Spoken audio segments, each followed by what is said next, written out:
tanungin yan mamaya sa mga guests natin. And also, of course, among other things, yung big spike doon sa recoveries kasi nag-change definitions yung DOH midway. Now, under the new definitions, if you are positive but asymptomatic or mild, tapos lumagpas ka ng 14 days since you tested positive, you are considered recovered. Yes. Kahit walang testing. Yes. So, ang assumption doon is lumagpas ka ng 14 days, so wala ka pa rin symptoms, asymptomatic naman, therefore wala ka ng virus. Well, siguro, gusto lang nilang, you want to put a positive, not a spin, but you want people to look at it in a positive way, di ba? Kasi ang bad news today is we had a big jump of 4,000 cases. 4,000. And now we're at 93,000. 93,000 na. So, yeah. Oh, and there's Robbie Lampay coming online from the Channel 5 newsroom in Mandaluyong. Robbie, anong big story? Ewan ko, tatanungin kayo, are we still talking about yung bagong definitions and bagong methodologies for counting? Well, hindi, yun nga, nag-jump ngayon. Medyo malaki yung jump, 4,000. And now we've over 93,000 cases na. Kagaya nga na pinag-usapan natin kahapon with Yusek Berhere, ang sinusubukan din ni-emphasize ng gobyerno, tumataas din naman yung number ng recoveries. So that's something, it really depends on what on how you're looking at it. But one way that government is trying to emphasize to look at it is we are trying to have a better way, a better system for counting. At maraming humahabol because they're reconciling numbers with LGUs as well. Pero yung isang malaking balita kanina sa Ospital ng Maynila, this has nothing to do with methodologies. Tumataas din daw, sabi ng Ospital ng Maynila, yung dead on arrivals na nanonote nila pagdating sa hospital. So they're taking note of that as well. As much as 6 patients a day are arriving already dead. Yes. And there's one more angle that's quite a bit underreported. Yung number of backlogs sa testing. In the last few days, not sure it's been more than a week.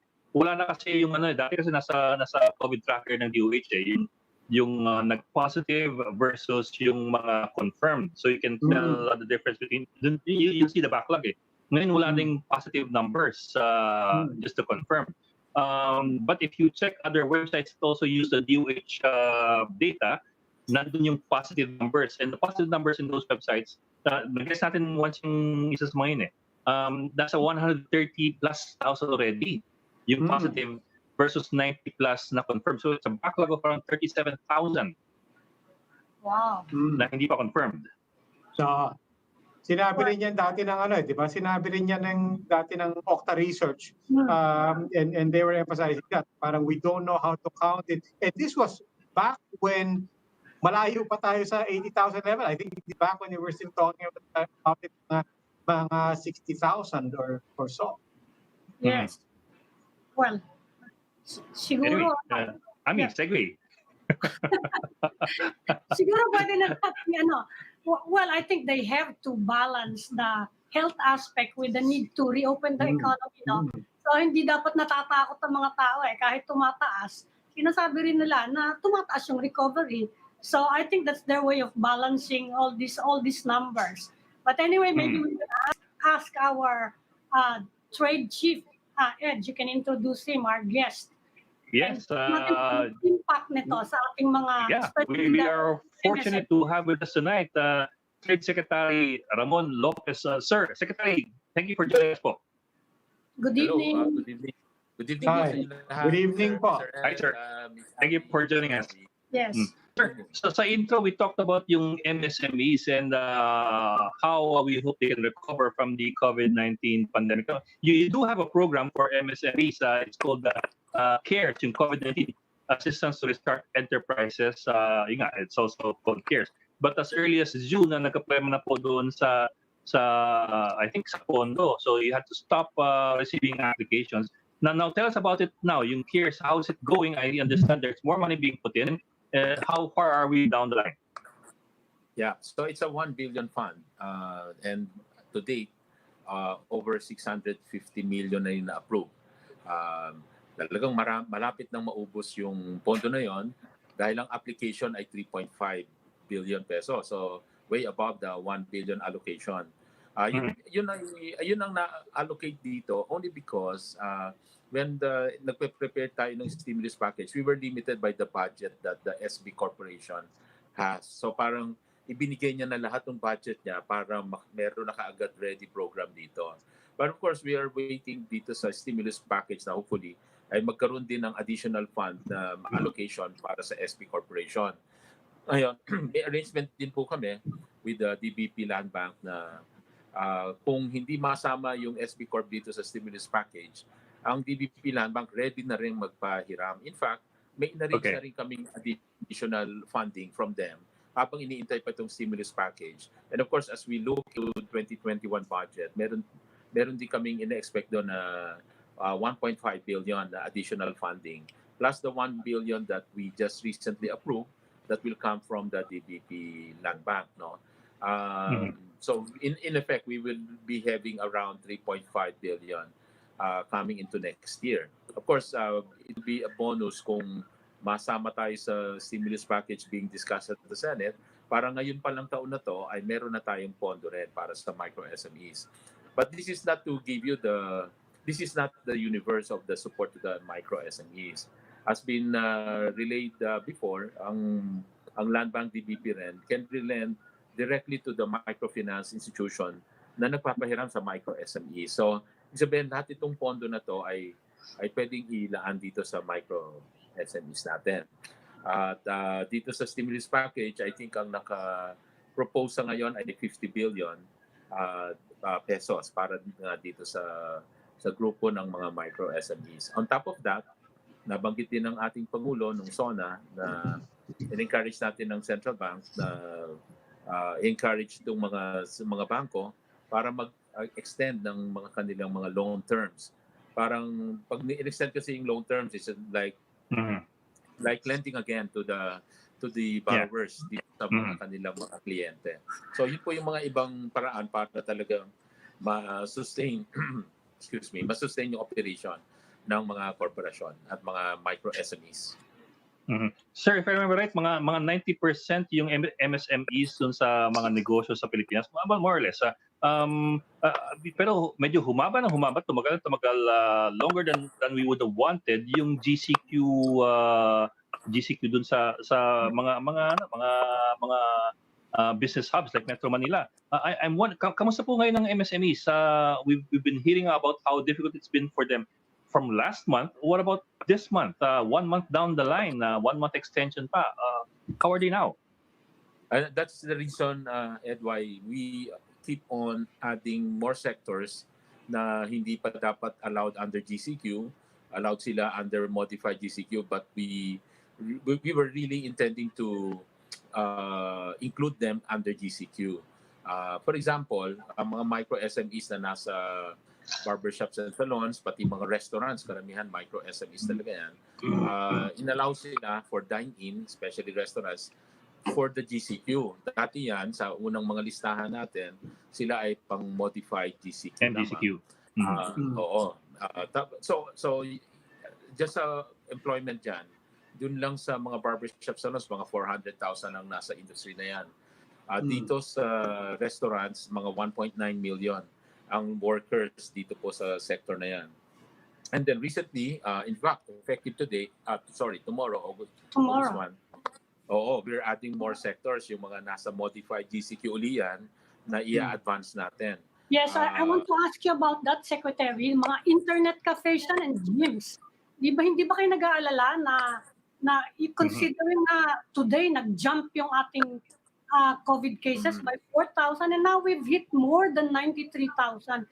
I understand there was some debate kung dapat ngang mag-tighten pa tayo in Metro Manila. Instead, we are going to open up gyms and internet cafes. Hindi ba kayo nag-aalala na baka sumama yung sitwasyon health-wise? Hindi po. Very calculated itong move na to. Yes, magta-tighten tayo in terms of yung pag-comply dito sa mga protocols. And as we reopen, hindi naman ibig sabihin yan ay magiging pabaya at nag-open tayo ng walang all the protections and the safety protocols. Kaya po itong mga nahuling nag-open precisely because we would like really to add more health protocols dito sa mga industriya na to. For example, when you talk of gyms, doon talaga yan hindi namin naisama talaga sa opening. Kaya nga po nahuli siya dito sa opening na to. Only because dito nandyan yung mga shared equipment, nandyan yung baka magkakalapit itong mga nag-exercise. So precisely dito sa new protocol natin, for this particular sector, may separate siya ng mga protocol na extra precaution, pagsuot ng gloves, kasi hinahawakan mo yung mga shared mga equipment yan, ano? Yung paglalayo rin ng mga machines, may physical distancing, yung air circulation sa loob, kung pwede open air na, at kung may air condition naman ay may malakas na exhaust, so yan yung mga requirement para i-allow silang magbukas. Bawal din yung group exercise. May mga special protocol sila. Example yon. But again, as we have been saying, matagal na kasi talagang naka-quarantine ang karamihan sa atin. Kaya po talagang we'll just have to live with the virus. It is here to stay. I-manage natin, i-control natin sila. At again, extra precaution. Isa pa yan. So, when talking of yung pag-manage nga dito, while we are gradually reopening some sectors at may additional protocols sila, on the overall din, meron din ginagawa nga na mas aggressive yung mass testing, yung tracing. Very, sorry, very important para masuko yung pagkalat talaga dito. So at least na-identify natin, the more lumalabas yung mga positive, na-identify sino yung may ano ng virus at ma-isolate sila at ma-treat sila. At i-trace yung mga nakasalamuhan nila para talagang sila rin ay ma-quarantine, ma-isolate din, and ma-trace and ma-treat. So these are really important moves na are part of the new normal in dealing with the virus. In the meantime, we are allowing our workers na magtrabaho at kumita. Kasi kung naka-quarantine, alam naman natin, nakita rin natin yung impact nung lahat walang ginagawa, na wala ng trabaho at aasa pa sa SAP. Siyempre. So it's a drain also to the government. But at the same time, yung kababayan natin gustong-gusto magtrabaho, hindi naman sasapat yung binibigay na yon, kaya gusto nila talaga maghanap buhay. Kaya talagang gumagawa tayo ng paraan para more sectors can be reopened, pero safely and gradually. In fact, 30% lang ang i-allow muna, tulad nung nag-umpisa ang restaurant dining. So ito, 30%. At pag maganda ang compliance, at saka natin i-increase sa 50%. But that is the way it goes. Parang i-open na natin at kahit dahan-dahan para may trabaho, may income. Yeah, Secretary, kumpletuhin lang natin yung konteksto. I mean, I just want to follow up and follow through on Ami's question. Of course, I mean, the more we hear from government officials, the more we appreciate how complicated and how difficult the dilemmas are balancing the public health on one hand and the socio-economic impacts on the other. But right now, the immediate context is sa mga dumadagdag, tumataas yung numbers. Every day we're getting reports from hospitals getting overwhelmed, and we're hearing of spikes and clusterings in some BPOs, in some companies, in some areas, and so on. Is part of the discussion as well any kind of trigger mechanism that will actually make you reconsider? Because the Metro Manila mayors got their way. Obviously, we're staying at GCQ, hinayaan, but tumaas ang numbers. Is there a way that it might be a false start and end the economy a false start? No. So, dito sinasabi dito na mag-open tayo pero mas maingat nga yung paggagawa na mga actions. For example, I mentioned again yung massive tracing and testing. So yun, very important yun. And also our ability to do localized lockdown, going where the hotspots are. The idea is, siyempre, hindi mo kailangan isara yung lahat ng ekonomiya mo, lahat ng city mo, kung na-identify mo anong barangay yung hotspot or anong village or anong building. So ngayon, ang dinidefine na rin ngayon, how do we do the localized lockdown as granular as possible? For example, yung nag-atake or nagkaroon ng positive test ay galing lamang sa isang building or galing lamang nag-concentrate sa isang floor, pwedeng ang floor na yun ang ila-lockdown o kaya it's the entire building or yung street. So ito po yung mga proseso na hinahandle naman ng DOH at DILG at mga LGUs. Ano yung mga definition nila? Paano magiging kaliit, ka-specific yung mga lockdown? Sa ganun, ma-address pa rin yung mga concern on the health side without closing the entire city or the entire Metro Manila. Ang mga LGUs po, maingat na maingat. Sila nga po yung kapartner natin dito. In fact, kung sila lang din ang masusunod, siguro mas gusto nila di ba nga may ibang LGU, gusto nila mas mahigpit pa, mas nag-ECQ pa si Navotas, naalala ko nung a few weeks ago. So sila rin gusto talaga nilang mas mahigpit. Subalit, na-realize din nila yung pangangailangan din magtrabaho, maghanap buhay yung mga tao. Kaya talagang you just have to test and also open up carefully. At dito naman sa mga negosyo na to, kaya ganun ka-stricto din yung compliance sa pagsunod ng mga health protocols. Dito po sa barbershops and for example, and the restaurants, everyday minomonitor yan. At yung compliance rate nila napakataas, 92% to 100% in some of the by protocol minomonitor siya. Lahat ba nagsusuot ng mask? Dumadaan ba sila sa yung mga sanitation, etc.? Kinukunan ba ng temperature? Nakalista po yan. Kaya, ibig sabihin, you just have to learn to live with the virus and be strict on that. There is no other way. Talagang, this will be here until next year. Siguro, even with the vaccine, hindi lahat ay magiging immune dito po sa virus na to. So, living the life ng may trabaho, pero doble-doble ingat tayo as we go out. And by the way, ang isa pang, aside from this testing and all that, napag-usapan sa IETF yung adding another layer of protection. Aside from face mask, yung face shield. Yeah, kasi nga dito sa mga, sabi ng mga experts, nag-advise sa atin, yung mga taga-UP, hindi pa na UP, iba-ibang eskwelahan sila, at pag nakamask ka lang, around 82% yung protection. Pero pagka dinagdagan mo pa ng face shield, 99%. So itutuloy niyo yun, sir? So most likely it will be approved? Most likely it will be approved yung face shield? Approved na siya, pero ano pa lang siya ngayon? Being encouraged, hindi pa requirement. Yes, hindi pa requirement. Hindi pa mandatory. Approved na siya as a additional safety measure. Yes. Pero hindi pa siya nire-require na mandatory.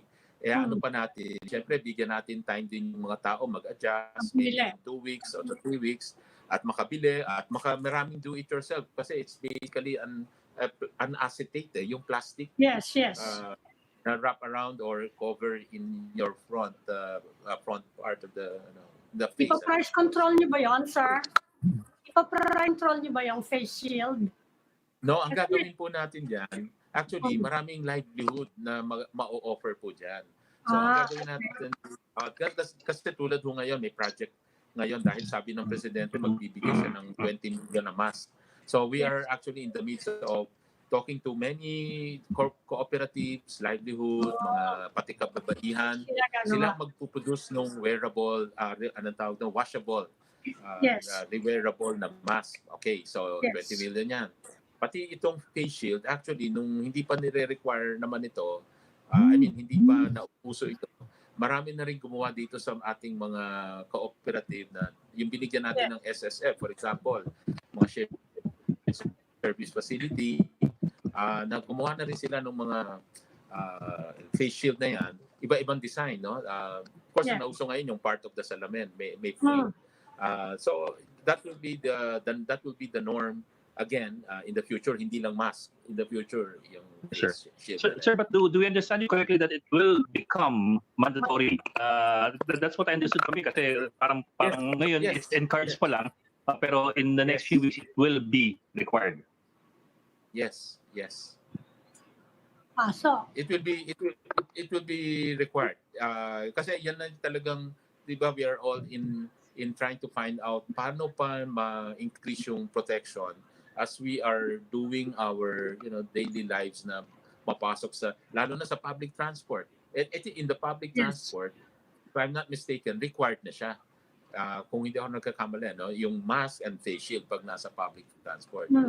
Pero the more pag i-require po yan diyan sa mga ganyang public transport, mass assembly na ina-allow na to a certain extent sa simbahan and all that. Pero ito rin ang pinag-aaralan din ngayon kung whether ang mass assembly is something na baka ito ay kung maiiwasan naman ay dapat ding i-control or bawalan muna dahil again para nga maiwasan itong pagkalat Sir, ng COVID. Sir, speaking of living with the virus, one of the emphasis ng presidente ngayon is internet trading, and he is urging Congress to work on it. Yung sa input ng DTI, sir, anong specific measures are you thinking about to encourage people or to help people shift or to use the internet for their businesses, especially during this pandemic? Oo, na lumakas talaga yung internet business na yan, pati deliveries nung nag-pandemic. Kaya pinromote during the pandemic, even ECQ, panayo ang webinars ng DTI and with other partners para maturuan yung mga may businesses na wala pa sa online para maging online. Hello? Para Yes, sir. maging online sila. So yan, tuloy-tuloy yung seminar natin dyan for free. Excuse me. May proposal ba kayo, sir, sa Congress? Any specific measures you are planning to propose to Congress to encourage this sector of the economy? Well, in-encourage siya in the sense na with all the training natin. Ngayon, ang isang pinag-iisipan namin, hindi ko lang masigurado kung na-input itong proposal namin before na siguro doon sa mga magre-register, baka bigyan sila nung 2-year na income tax holiday. Although if you think about it, meron namang current law on barangay micro business kasi na may 2-year ka muna na hindi ka muna may income tax holiday ka, no? So in effect pwede ring i-apply yon kasi tayo naman po sa DTI para dati na nating na-encourage na mag-register yung mga nasa business talaga, no? Hindi yung mga personal na transaction. Yung nasa business talaga mag-register whether online or hindi online, yung brick and mortar. Ever since yun po yung na-encourage natin para lumaki yung business nila. How do you make the distinction between, kanina po, in-emphasize nyo nga that we're talking about real businesses, yung talagang hindi yung mga personal transaction, kanyo. How do you make the distinction? Kung gusto mo talaga i-monitor yung isang nagbebenta online, mapapansin mo kung everyday yan nagbebenta. And of course, hahanapan mo lang, mag-investigate lang. Magtatanong-tanong tayo. Not ako, no? Pero yung sabihin, pwedeng tanungin kung ito ay isang regular negosyo na. At makikita naman yon at doon na malalaman na dapat ito nag-rehistro na business. And again, kahit maliit ka, kailangan mag-register. Anyway po, may exemption naman. Exempted sa VAT. Pagka below 3 million ang iyong binibenta for the whole year, wala ka namang babayaran na VAT saves dito. Tapos, of course, pag ang income ay 250,000 and below in a year, exempted ka rin sa income tax din. So, ang importante lang po ay nakaregister sila para nga naman, whether, again, online or hindi online, it will help in consumer protection as well. Registered at may traceability. Mahahanap kung may mga problema dun sa mga binenta mo. At yung consumers din, ito rin ang matagal nang hinihingi. Paano kami maprotektahan pag bumili ako online? Hindi natin alam kung sino yung nagbenta sa'yo sa kapila, sa Facebook or sa Instagram. Buti na lang kung ikaw ay bumili dun sa mga kilalang platform na registered sila dun sa platform, yung nagbebenta at matatrace sila. Pero kung hindi sila dun bumili, para kang sa brick and mortar, para kang bumili sa sidewalk. Hindi mo alam kung sino yung nag-produce, sino nag-manufacture, kung gumagana yung produkto o may depekto.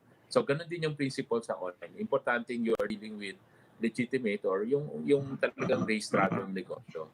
Again, for regular business, kung ikaw ay misa-misa nagbebenta in and out. At, hindi, hobby lang yon, hobby. Hindi po covered naman yon dito sa pinag-uusapan natin. Sec, it's not about the DTI itself, but you are part of the IATF. I was wondering if I could ask you about something that the President mentioned kanina. Actually, it's not the first time he's mentioned it. So, well, the President said kanina by December, we'll probably be vaccinating or we'll probably have a vaccine already. And that was echoed by Secretary Dominguez, who said na by October, baka yung FDA will already be processing the approval of a vaccine.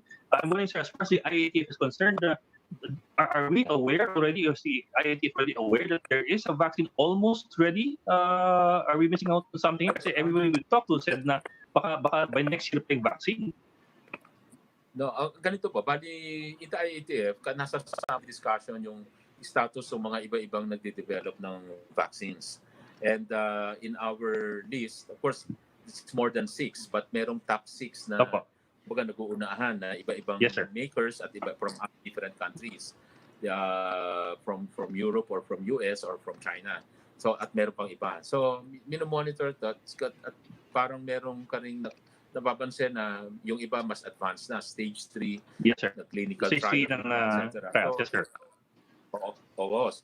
So aware ang IATF diyan, kaya yung pinag-usapan po nila Pangulong Duterte at yung suggestion po na binanggit ni Secretary Dominguez ay parang may sistema na tayo na kung sakaling magiging available na yan, ay tayo rin ay ready namang bumili ditong vaccine na to para sa ating mga kababayan, lalo na yung poorest of the poor, ang sabi nila, no? Yung mahihirap din part siguro ito ng ating 4Ps. At ito po, doon na unang ibibigay ng ating Pangulo yung vaccine. At yung sistema naman ng pagbili ay napag-usapan na ho namin ni Secretary Dominguez. In effect na gagamitin or padadaanin under the PITC because it is the government agency naman na ito naman talaga yung trading arm or taga-import ng gobyerno or taga-bili ng gobyerno kung kinakailangan. Yung Philippine International Trading Corp under DTI. So kaya ho yung nag-usapan namin yung aming sistema nito at sa kanila under sa DOF naman itong mga bangko ng DBP Land Bank na pwede sila ang maging source ng pondo. Para baga sa budget, hindi muna manggaling sa budget. Yes, sir. Yes, sir. Kung ano man yung mabili na to, yung budget in the next 2 years, 3 years, or whatever, 4 years, ito naman yung lalaanan para pambayad dito. So, ganun ang pinaka-basic principle nito. Yes, sir.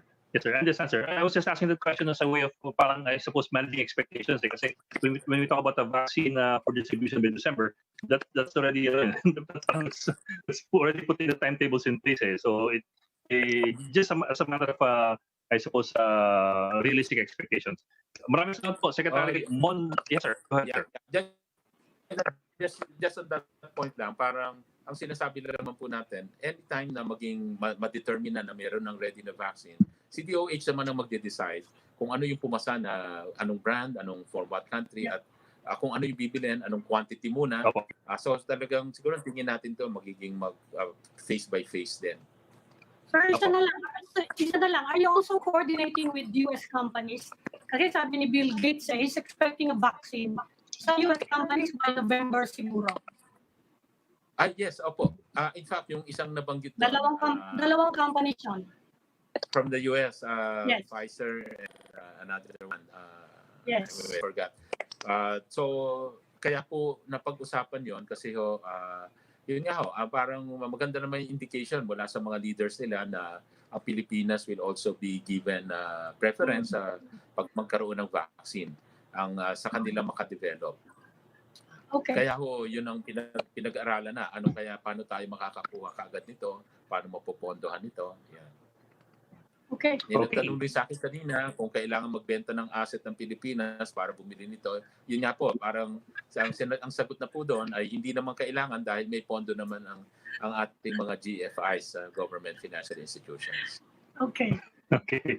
Maraming salamat po, Secretary Mon Lopez ng DTI. Sir, thank you po for joining us tonight. Thank you. Salamat po sa inyo. Good night. Thank you, sir. We will just pause for a break. Please stay with us.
Welcome back to the Chiefs. We are now in the final stage of our conversation. And now joining us is Secretary Joey Concepcion, Presidential Advisor for Entrepreneurship. Good evening, Mr. Concepcion. Good evening. Good evening, sir. Good evening, sir. Good evening. Good evening. Yes, I understand you asked for GCQ to be retained in Metro Manila, despite all the bad news in recent days. And we'd like to ask you what's the status of our micro, small, and medium enterprises? Are more businesses shutting down?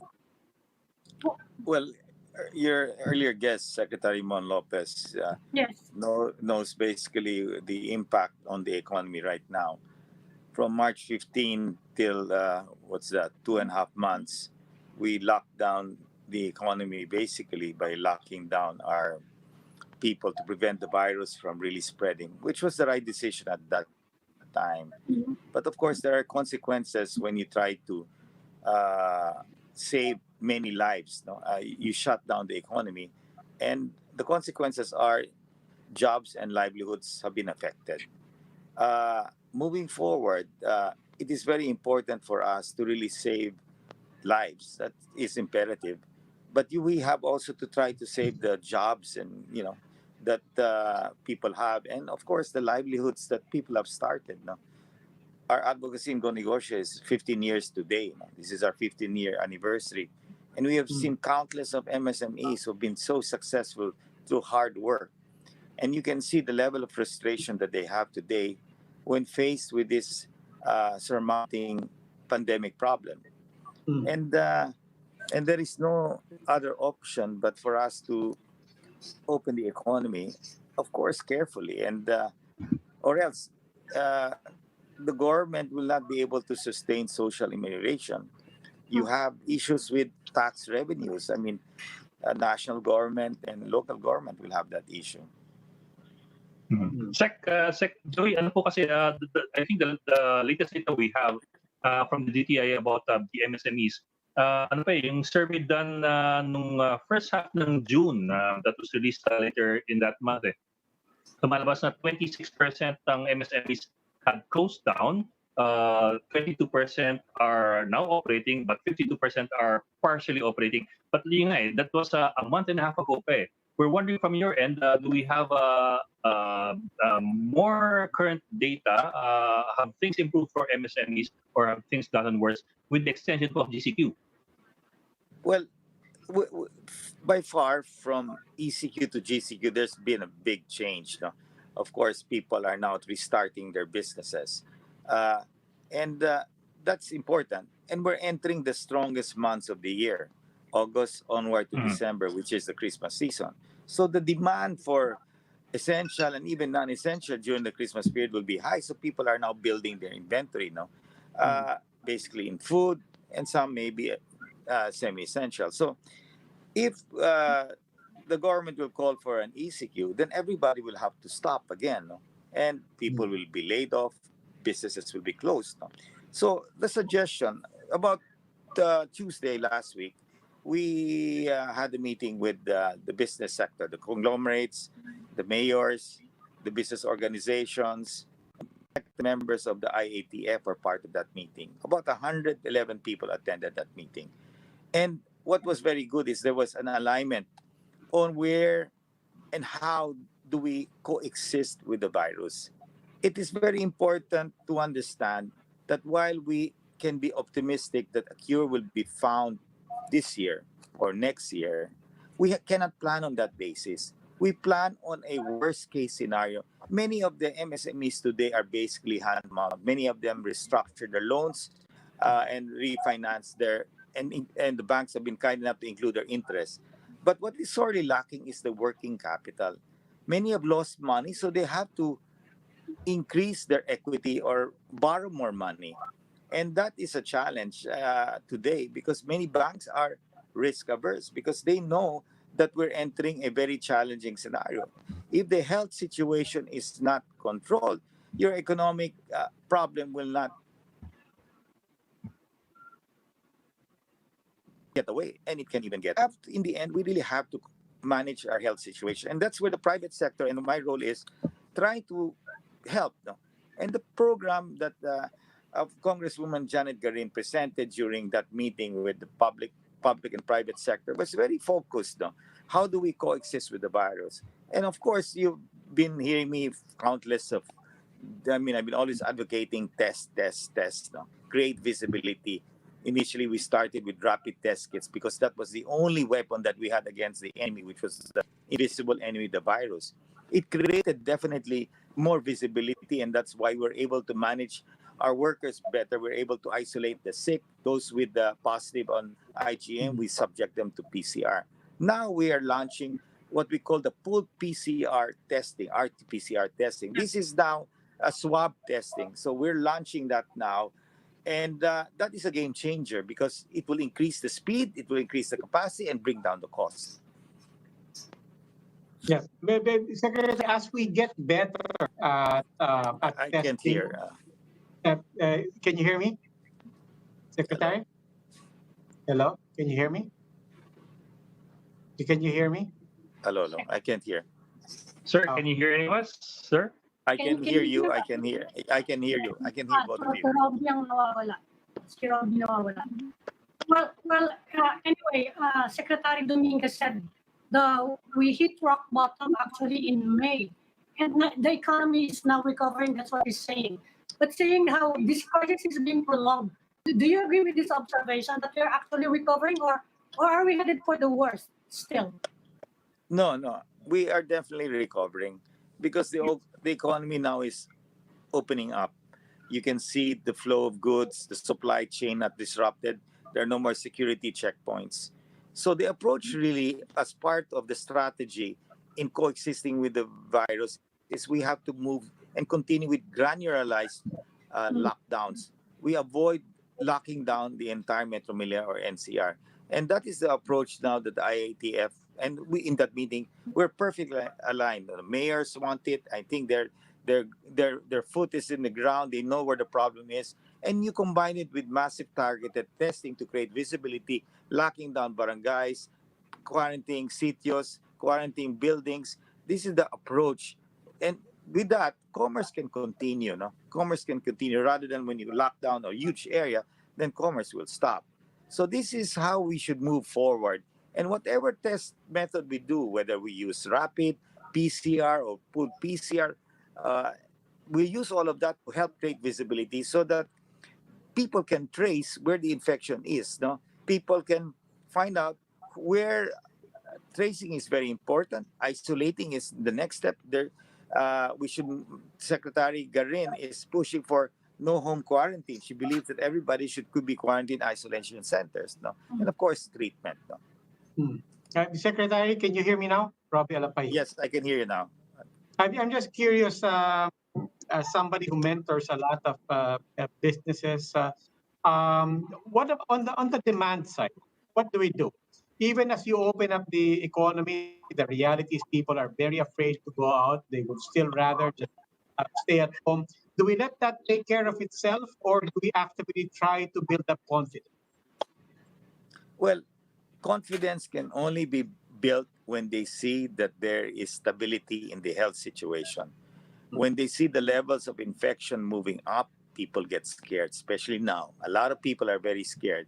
Of course, that will affect confidence on going out, eating in restaurants. No? But there are people who are also willing to take that risk. No? Maybe more and more people who have live in very small homes will want to go out and dine with their family, and so that there is people who will take that risk. But also there's some of the elderly, they will not want to take that risk. No? Of course, consumer confidence is also important. People don't want to spend because they fear that there could be another ECQ, so more people will be laid off or they may be laid off, so they will conserve their spending, no, and reserve it for the later part of the year pagdating ng Christmas while they still have a job. So people are saving at this point in time. So you can't help it. People are aware of the risk of this pandemic, and they are hoping that the infection would stabilize and get lower. No. Okay. As people find their balance, as people find their own level of comfort and equilibrium, you could sense that their behaviors are changing as well. I'd rather not go to a mall 3 cities away. I'd rather just go to a restaurant, a small restaurant here in my barangay, just outside our village, and so on. How do you see the ecosystems and behaviors changing for the Filipino consumers? Well, you can see it changing. Everybody's moving already to digitalization. Digital market platforms are really growing leaps and bounds. People are moving towards cashless, and that will accelerate further. Uh, the fear is causing people to distance them from basically mingling with others. So, food, our own business, for example, we have experienced a huge growth. Why? Because people are going back to eating at home rather than eating out. So it's back to the dining with your family. So the good part of the pandemic is families are becoming closer. They're seeing less friends. So the family is back. People are having meals together. During prior to the pandemic, everybody was eating out. Us parents, our children's hanging out with friends. So now the family is now the center. No? That's the good part of this pandemic. But so social uh, gatherings are much less, and that will affect also businesses. People will not go out in large numbers. So we have to ride through this pandemic. The new normal will make businesses, quite a number of businesses, not viable. The pandemic is creating that. The health situation is creating that. So you cannot expect many businesses to be viable. What they have to do is to try to uh, make it through this crisis, whether it's a year, 2 years, or longer. We really don't know. I know there's a lot of uh, drugs that are being developed, vaccines being developed. It's a race for each country, and I agree with Secretary Mon Lopez. We have to position ourselves, but let's not plan that. Okay, there's a cure on this period, and let's move forward. No, we should plan on how we coexist with this virus, assuming the cure will come much later. Secretary, you're also the founder of Go Negosyo and you're known for mentoring MSMEs. At this point in the pandemic, what are your most basic pieces of advice to struggling businesses? First, we have our mentoring sessions 3 times a week on Go Negosyo Facebook, 3 times a day, 5 times a week, and that's happening. And my advice to many of our MSMEs is, and I've always shared this with them, is you have to have a plan. You have to remain cash flow positive, and if you turn cash flow negative at a certain point in time, don't wait before it depletes your entire working capital or even your family savings. Close the business for the time being, because it's not going to be worth wasting all your family savings, and it'll create more problems for you. That's my advice to many of our entrepreneurs. And look at where you can pivot. No? uh, People are moving into agriculture, agribusiness. That's an opportunity. If you are digital savvy, look at the digital platforms. Or if you have enough, wait it out. No? You have to wait it out. Don't just be brave and say, look, kaya ko to. No, this is not the time. This is not even a issue of skill of an entrepreneur. It is not the fault that we have this big pandemic health issue. So Mm. there are times when you have to pause, and if you can't make it through, then pause. Secretary, can I just prompt you on that? I mean, you mentioned agriculture, you mentioned the digital space, e-commerce, certainly. Any other things that any other areas that might be areas for to consider for pivoting? Well, you can see in this pandemic, there's so many new entrepreneurs that entered these Viber communities, housewives selling their own special delicacies, their family favorite Mm. meals, and that is actually creating competition for all those offline restaurants who are doing deliveries as well. So so aside from having offline people have restaurants and having problems, they now have greater competition. So this whole pandemic has created also a lot of entrepreneurs. So and I think that's the way forward. I mean, on aside from digitalization of and agriculture, look at other forms of the transportation is going to open up. So there are opportunities there. Hopefully, they will allow Angkas to come back because there's about 30,000 riders out there. So that will give now jobs or business opportunities for these riders. Of course, with digitalization, deliveries have done very well. No, all Lalamove, Food Panda, and all these other platforms, LBC, DHL, everybody is benefiting from the digital growth right now on Lazada, Shopee, and many other local platforms. But Secretary, the In government is the meantime, sir, are also there planning any to. new facilities or mechanisms that that our MSMEs should be more aware of in terms of seeking help? Well, Secretary Mon Lopez has requested that they be funded more, and so that they can help fund the conduit banks. No, uh, the challenge really here is when you have uh, this kind of economic problem, everybody holds back. The microfinance institutions, MFIs, which are the ones directly lending to the micro and small entrepreneurs, of course, they need funding from the thrift banks, the rural banks, which you and even the commercial banks that fund them, no, for them be able to lend to entrepreneurs. While interest rates have gone down by the central bank loosening up the reserve and forcing rates to go down, rates have remained more or less at the same level because they're now factoring a risk. And the risk is very high right now in lending. But that's how, in a way, a situation is like this in a crisis where now a health issue has created a huge economic crisis. The previous crisis, the Asian financial crisis and the US banking crisis, pale in comparison to this kind of crisis that we have, because even overseas, your exports are affected. Your OFW remittances will be affected because people are also being laid off all over the world. And here domestically, there are a lot of headwinds. But in the end, what's good is the Philippines, our balance sheet is good. We have been rated double B, triple B, double A, and that helps. So when the Philippines will eventually have to borrow to be able to fund the stimulus, we don't need to pay huge interest rates to be able to borrow. Now, what is the right stimulus package that will help our people? That has to be carefully crafted because uh, it's not a matter of just putting money in, losing businesses. I believe the government should protect vital sectors like the airline sector. We cannot have no airlines running after we get out of this pandemic. So certain sectors, the government will have to protect. Our MSMEs, the way we protect them is uh, give more money to the banking system, especially our rural thrift banks and MFIs. They need the money to be able to provide more working capital to the entrepreneurs. And of course, the banks are not just going to give money. They'll have to see whether that business will have the capacity to survive this crisis. If not, they will not lend at all. They will not take that risk.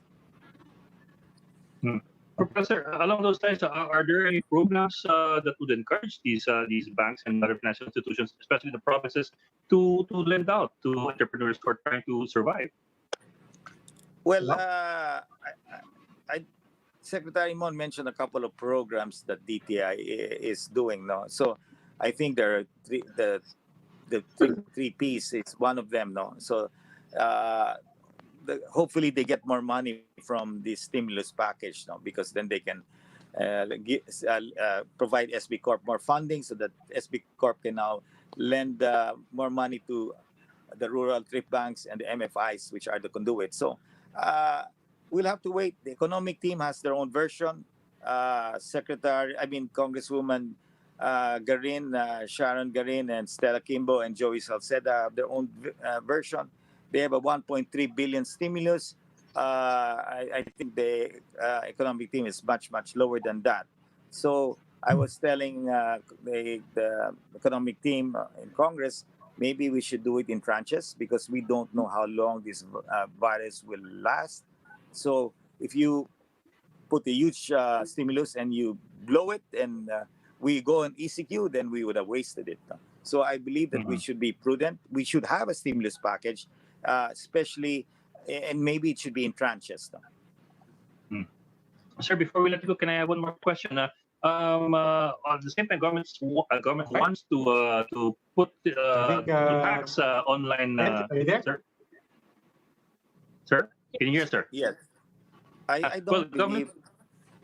Sir, government wants to tax online businesses. I'm wondering if this will in any way put the brakes on entrepreneurs who want to shift to online.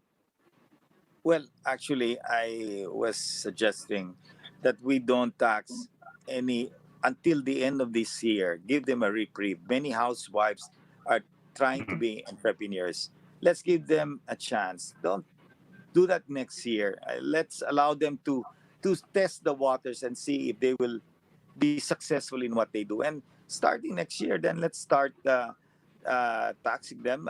Mon mentioned about the Bambi, which will give them a couple of years to be tax free. No, but for this year, let's allow the Tax holiday digital muna. platforms to thrive. No, it's growing. Let's allow more people to. These are people who are coping, so let's allow them to experience how to be an entrepreneur. No, and the moment they gain their confidence, then they will continue. But if we are going to tax them the moment they start, then I mean, not now. Let's give these people a chance. No. Yes, sir. But how's that proposal going? Are you getting good feedback on that? As the last we heard, they still wanted to tax online businesses up to, of course, 250,000. Yes, I mean, we'll see how it plays out moving forward. But I guess these entrepreneurs are still going to do what they have to do. The normal, I believe they eventually, so hopefully down the road, there'll be some kind of a compromise. No, I think Congress is trying to help these online entrepreneurs. No, so it's a matter of a couple of months. We're already in August, and so maybe this can be looking forward. Let's start this on January moving forward. But it's up to Secretary Dominguez. But that's my view.